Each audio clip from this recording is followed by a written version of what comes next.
Your dead hope will revive, resurrect, will come back to life. તમારી મૃત આશા શું થશે? સજીવન થશે, જીવિત થશે, એ ફરીથી સજીવન થશે.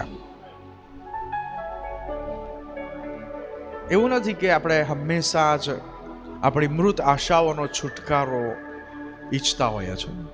આપણા ખૂણામાં, આપણા હૃદયના કોઈ ખૂણામાં આપણે સંતાઈને એની રાહ જોતા હોય છે કે કંઈક આમાં થઈ જાય.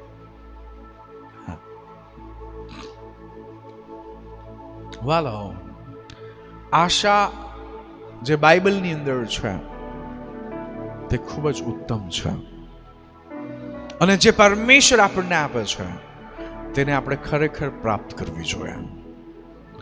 અને એટલા માટે આજે જેવો અહીં છે, જેવો ઓનલાઈન છે, હું આપ સર્વોને કહેવા માંગુ છું કે આજથી જ્યારે આ વચનોને તમે સાંભળી રહ્યા છો એ સમયથી લઈને પરમેશ્વર તમારી અંદર પુનરુત્થાનના સામર્થ્યને કાર્યરત કરવા જઈ રહ્યો છે. હાલેલુયા. રોમિયોને સમજાવવામાં આવ્યું, રોમન્સ ને પત્ર લખવામાં આવ્યો ત્યારે એમને કહેવામાં આવ્યું, તમને નથી ખબર કે તમારી અંદર કઈ તાકાત કામ કરે છે?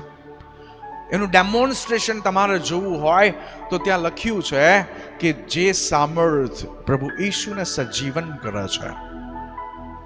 પ્રભુ ઈશુ મરી ગયા હતા ને. કેમ મરી ગયા હતા? કેમ કે તેમના ઉપર આખી માનવ જાતિના અપરાધોને મૂકવામાં આવ્યા હતા. He became sin for us. તે આપણા માટે શું બની ગયા? પાપરૂપ બની ગયા. તેમણે આપણા અપરાધોને લઈ લીધા, પરિણામે તેમનું મૃત્યુ થયું. He was dead. તેમને કબરમાં મૂકવામાં આવ્યા. પણ ત્યાં લખ્યું છે કે જે સામર્થ્ય, એટલે કે પુનરુત્થાનનું, પવિત્ર આત્માનું જે પુનરુત્થાનનું સામર્થ્ય છે, જેણે મોયેલા ઈશુને સજીવન કર્યો, એ જ સામર્થ્ય આજે તમારા જીવનો પર હું ઘોષણા કરી રહ્યો છું. સાંભળો, આ બાબતો ખૂબ જ મહત્વપૂર્ણ છે, ખૂબ જ જરૂરી છે. પરમેશ્વર પણ સૂકા હાડકાને જીવતા કરવાની રાહ જુએ છે. He is not done. આપણે કહીએ ને કે ડન એટલે કે હવે પતી ગયું, હવે કંઈ નહીં થાય. ઘણા બધા લોકો એ પોતાના જીવન માટે અથવા બીજાના જીવન માટે એવી ઘોષણા કરી દીધી છે કે આમાં કંઈ નહીં થાય. આ ગયેલો કેસ છે, પૂરો થઈ ગયેલો, ફાઇલ થઈ ગયેલું છે. સાંભળો, God is not done with you. લોકોએ કદાચ તમારા માટે ડન કહી દીધું હશે, પણ પરમેશ્વરે હજુ તમારા માટે ડન નથી કહ્યું. He is not done away with you.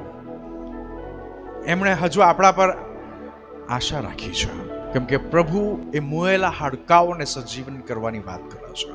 એટલે કે આપણને એ હદે એક્સ્ટ્રીમ એક્ઝામ્પલ આપવામાં આવે છે કે મરીને લાશ પીગળી ગઈ, વિખેરાયેલા હાડકા છે, કોનું હાડકું ક્યાં પડ્યું છે, કોની ખોપરી ક્યાં છે ખબર નથી, પણ સાંભળો, એવા વિખેરાયેલા હાડકાને માટે પરમેશ્વર શું કહે છે? તેઓ જીવતા થશે. કેટલી અદ્ભુત બાબત છે. તો હજુ તો આપણે બધા શ્વાસ લઈએ છીએ. How can we resign from hour lives? આપણે તો એ હાડપિંજરની જેમ વિખેરાયેલા નથી. જો પરમેશ્વરે હાડપિંજર માટે એવું કહેતા હોય તો પછી આપણે તો હજુ પણ તેમની હજુરમાં છીએ. પણ સાંભળો, આ જે આશા છે, જેમ આજનો વિષય છે આપણો, તમારી મૃત આશા જીવંત થશે, આ ચોક્કસ એક પ્રક્રિયામાંથી પસાર થાય છે. આપણે એમ જ આવી અપેક્ષા ના રાખી શકીએ. અને આ બાબત એટલી મહત્વની કેમ છે એનું કારણ હું તમને એક લાઈનમાં કહી દઉં. માણસ ભોજન વગર કદાચ 40 થી 60 દિવસ જીવી શકે, ભોજન વગર. પાણી વગર અમુક દિવસો જીવી શકે, ઓક્સિજન વગર અમુક સેકન્ડ્સ કે અમુક મિનિટ જીવી શકે, પણ માણસ આશા વગર નહીં જીવી શકે. તમને ખબર છે લોકો આત્મહત્યા કેમ કરે છે? કેમ કે તે લોકોને એવું લાગે છે કે હવે કોઈ રસ્તો બચ્યો નથી. ડન, પતી ગયું કેસ. આશા વગર માણસ જીવી શકતો નથી. અને એટલા માટે આજે આપણે સંપૂર્ણ એ મહત્વપૂર્ણ બાબતને સમજવા માંગીએ છીએ, કેમ કે આપણા હરેકના જીવનની સાથે સંબંધ ધરાવે છે. આપણે વાંચીશું 1 પીટર એનો 1 અધ્યાય અને એની 3જી કલમ. આપણા પ્રભુ ઈસુ ખ્રિસ્તના દેવ, અહીંયા લખ્યું છે કે આપણા પ્રભુ ઈસુ ખ્રિસ્તના દેવ, પછી તથા બાપને હા ધન્યવાદ હો. એ કહે છે થેન્ક યુ. કોને? તો કહે છે પ્રભુ ઈસુ ખ્રિસ્તના દેવ દેવ તથા બાપ. તથા બાપને. એ કહે છે થેન્ક યુ ફાધર. પણ કેમ તેમણે થેન્ક યુ કેમ કહ્યું? વાંચો. તેણે પોતે હા ઘણી દયા રાખીને, જોયું? એ કહે છે ઘણી દયા રાખીને. થોડીક દયા કામ નહીં આવે. એટલે એક બીજો શબ્દો આગળ ઉમેરવામાં આવ્યો દયાની આગળ, તો કે ઘણી. કેટલી? ઘણી. ઘણી. આપણે ઘણી વખત કહે છે ને મારા પર દયા કરો, પણ સાંભળો, ખાલી એટલી દયા નહીં કામ આવે, કે ઘણી દયા. યસ, હે? ઘણી દયા, કેમ કે ઘણા અપરાધ. એ કહે છે ઘણી દયા કરીને તેમણે શું કર્યું છે? વાંચો. મુએલામાંથી હા, ઈસુ ખ્રિસ્તનું પુનરુત્થાન કરીને. બધા બોલો amen. Amen. Jesus was resurrected from death to life. એ કહે છે મોયેલા ઈસુનું શું કરવામાં આવ્યું? પુનરુત્થાન કરવામાં આવ્યું. આખી પૃથ્વી પર કોઈ એવો વ્યક્તિ નથી કે જે મૃત્યુમાંથી જીવતો થયો હોય. આમેન. એ કહે છે મોયેલા ઈસુનું પુનરુત્થાન કરીને આપણને સજીવન આશાને સારું. કઈ આશા? સજીવન. બધા બોલો સજીવન આશા. સજીવન એટલે કે જીવતી આશા. જીવતી આશા. અને જો તમે આગળ વાંચો તો ત્યાં લખ્યું છે એ જીવતી આશા માટે આપણને નવો જન્મ આપવામાં આવ્યો છે. આમેન. કેવી આશા? જીવતી સજીવન આશાને માટે આપણને નવો જન્મ આપવામાં આવ્યો છે. તમે જોઈ શકો છો અહીંયા કે આપણને એ જીવતી આશા આપવામાં આવી છે. એટલા માટે આપણો આ વિષય છે કે તમારી મૃત આશા શું થશે? જીવન થશે, સજીવન થશે, will come back to life. કેમ કે પરમેશ્વરે ઘણી દયા રાખીને, કેટલી દયા રાખીને? ઘણી દયા રાખીને, હા, ઘણી દયા રાખીને તેમણે આપણને એટલે કે નવો જન્મ આપ્યો. પણ કઈ રીતે? પ્રભુ ઈસુને મોયેલામાંથી જીવતા કરીને આપણને જીવતી આશાને માટે નવો જન્મ આપવામાં આવ્યો. હાલેલુયા. સાંભળો, આ ક્લાસિક વચનોમાં આવે એટલે એને સમજવા માટે થોડી પરમેશ્વરની વધારે કૃપાની જરૂર પડે. હવે વિચારો, એટલે અહીંયા એક બાબતને તમારે અને મારે અને જેઓ ઓનલાઈન છે તેમણે જે યાદ રાખવાની છે તે એ છે કે મને નવો જન્મ આપવામાં આવ્યો છે કે જેથી મને જીવતી આશા પ્રાપ્ત થઈ શકે. એટલે જેણે નવો જન્મ પામ્યો ન હોય તેમણે પણ એ જીવતી આશાને મેળવવા માટે નવો જન્મ પામવાની શું છે? જરૂર છે. એટલું જ નહીં, પણ અહીંયા જે લખ્યું છે એ 3જી કલમને આપણે ફરીથી વાંચીએ. એ જે જીવતી આશા છે તે કોના માધ્યમથી આવે છે? પ્રભુ ઈસુના માધ્યમથી.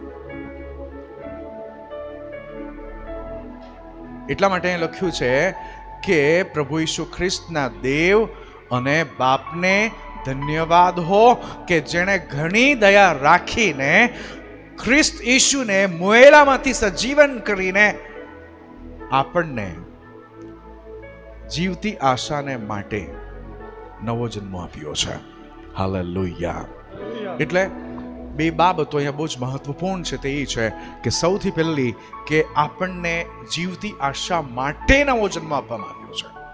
બધા બોલો મને મને જીવતી આશા માટે જીવતી આશા માટે નવો જન્મ નવો જન્મ આપવામાં આવ્યો છે. આપવામાં આવ્યો. અને બીજી મહત્વપૂર્ણ બાબત અહીંયા શું છે? એ જે જીવતી આશા છે તે પ્રભુ ઈશ્વરના માધ્યમથી આવે છે. કેમ કે આદમથી લઈને પૃથ્વી પર જે જન્મતો હતો તે મરી જતો હતો.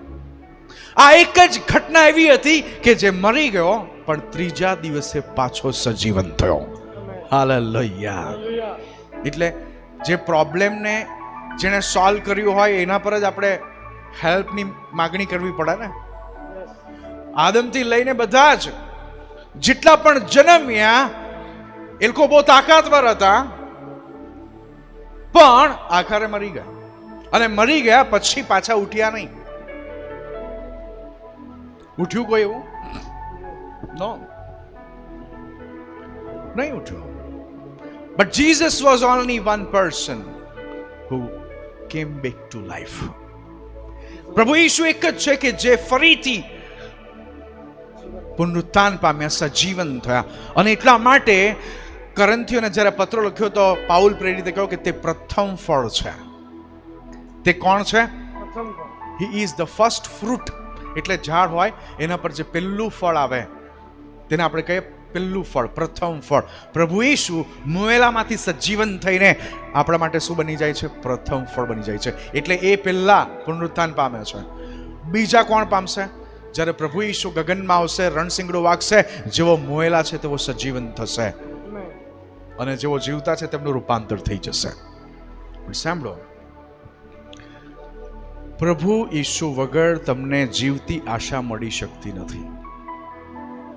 એટલા માટે આજે જો કદાચ તમારે તમારા જીવનની અંદર જે મૃતપ્રાય પરિસ્થિતિઓ હોય, સાંભળો, જે આ ઇન્ટ્રોડક્શન હતું જ્યારે આપણે એ પિતરના પત્રમાંથી જોયું, એ કદાચ થોડું સમજવા માટે અઘરું હોઈ શકે, પણ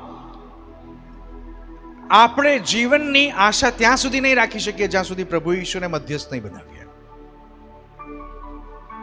એટલે એ બતાવે છે કે વી ઓલ નીડ જીસસ.